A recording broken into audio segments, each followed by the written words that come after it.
commentary is brought to you by Chick Jeans in 27 sizes because Chick Jeans realizes women come in all shapes and sizes.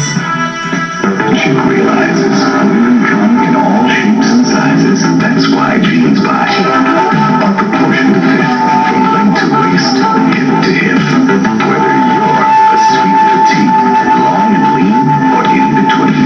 Don't you know? Chick's got your jeans. Chick jeans. In 27 sizes, because Chick realizes that jeans should come in all shapes and sizes. Get a free Chick hobo bag with purchase. And now, here is the star of DGTV News and Commentary, Darren Gilbert.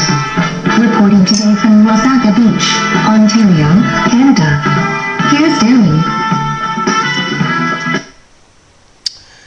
Did you catch the State of the Union address this past Tuesday?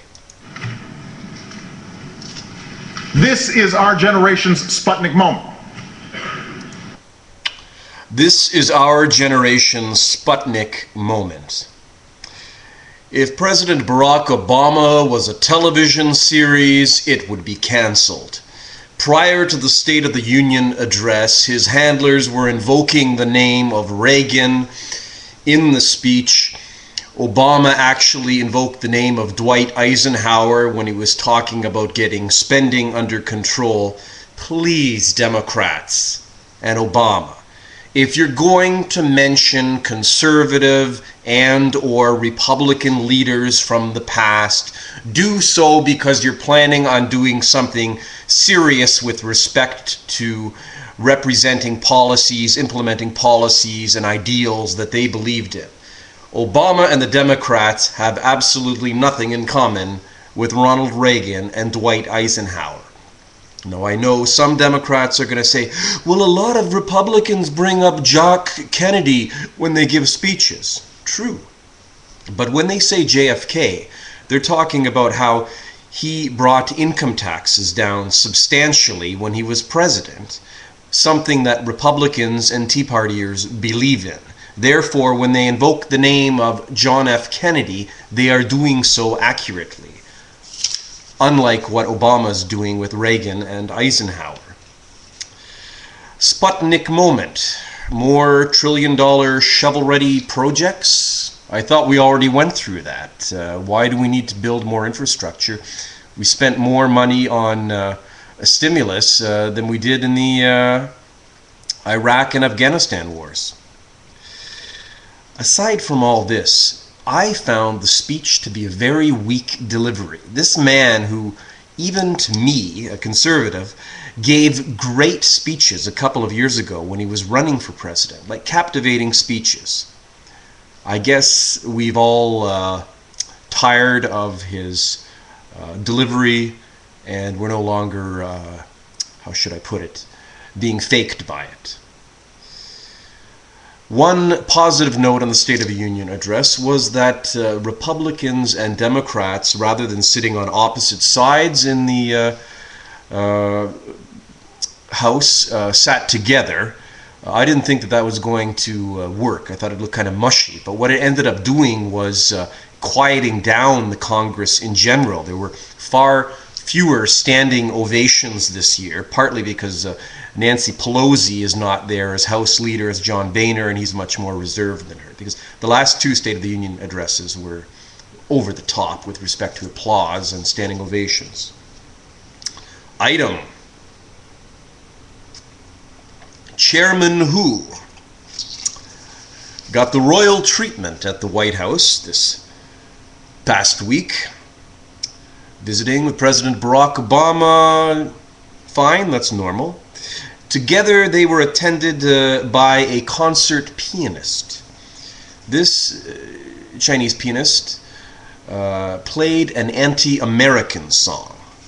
Now, one might not expect Obama to recognize that when he hears it, but certainly hours later everyone realized that that was a jab at the United States by this Chinese composer. And not a word about it from the administration. There should have been some diplomatic statement denouncing it Not over the top, but something, because you end up looking like a schmuck having a guest basically make fun of you in front of you. If I can parallel this to when Vice President Biden went to Israel, about a year ago, and there was a debate going on there about settlements with the Palestinians and the Israelis and disputed sectors, as there always is.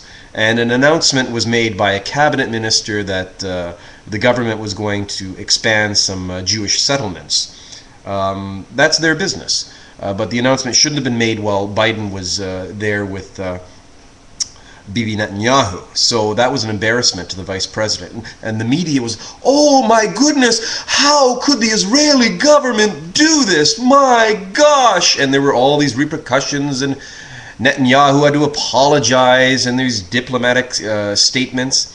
Well, here we are, you're playing an anti-American song which refers to U.S. soldiers as jackals in front of the President of the United States, and not a word about it from the Chinese government, which should have issued a little apology, but they never apologized for anything, and nothing from the Obama government. Item: unrest in the Arab world. The Tunisian government has fallen. There are peaceful protests in Jordan, and there are major protests in Egypt, and the government of Egypt has shut down the internet. Now, why would you shut down the internet? The internet has views and opinions from all sides. Why would you shut that down if there's protests in the street? Think about it. We don't know what's going to come of these incidents in the Arab world. Presumably the people are looking for freedom and true democracy. Yes, President Mubarak is elected, but he's been there for 30 years, so you can't trust the electoral process there. We'll see what happens. But with respect to shutting down the internet, this is something that Democrats in Congress were, even including Joe Lieberman, advocating several months ago, and they were using China as a good reason to bring it in. They would like the government to be able to shut down the internet in times of emergency or crisis. Well, they'll just decide what a crisis or an emergency is, or make one up, and shut down the internet in order to feed you whatever they want you to hear. Kind of similar to the old days when there was just ABC, NBC, and CBS.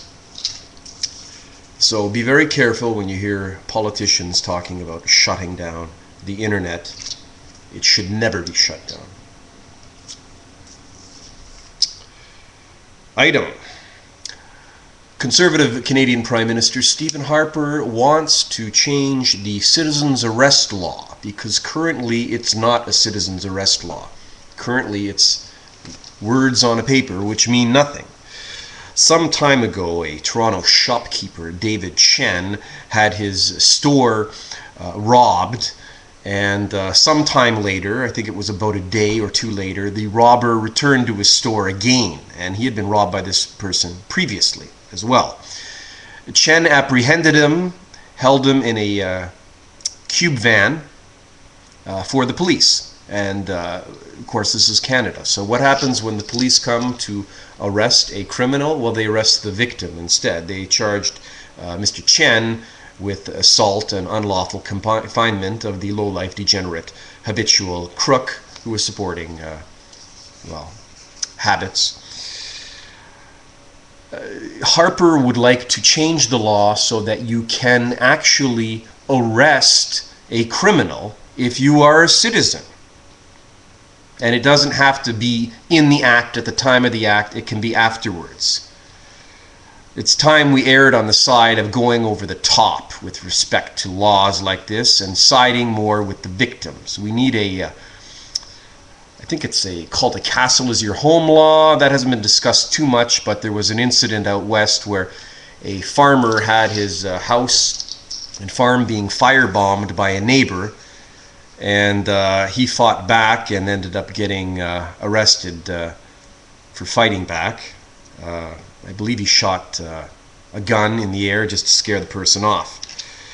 Now, with respect to the citizens' arrest law, NDP MP, that's the Socialist Party in Canada, Olivia Chow, has advocated such a change to this law. So I'll be very interested in seeing if the New Democratic Party supports Stephen Harper in this bill.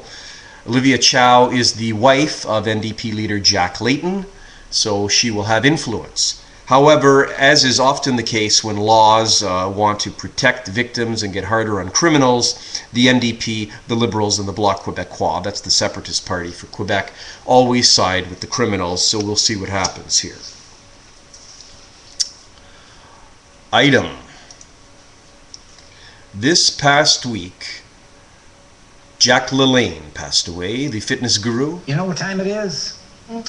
It's time to review. This is how he closed his weekly fitness show many, many decades ago. He would go on to sell a juicer and do many juicer commercials. Jack LaLanne dead at the age of 96 due to a brief bout of pneumonia.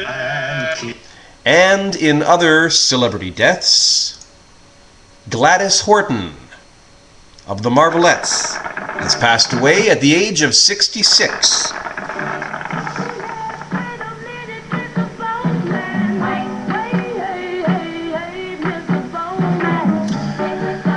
Ms. Horton, former member of the Marvelettes, passed away peacefully at a nursing home in Sherman Oaks, California. The cause of death is unknown. I suspect it's old age, although she was only 66. If I can just get back to the State of the Union address again, just briefly. In this present crisis, government is not the solution to our problem. Government is the problem. Government is the problem. If Barack Obama had said anything like that in his speech, you would have gotten a lot more support from independents, Republicans, and conservatives. Instead, what we got was a bunch of baloney. I'm Darren Gilbert, and this is DGTV News and Commentary.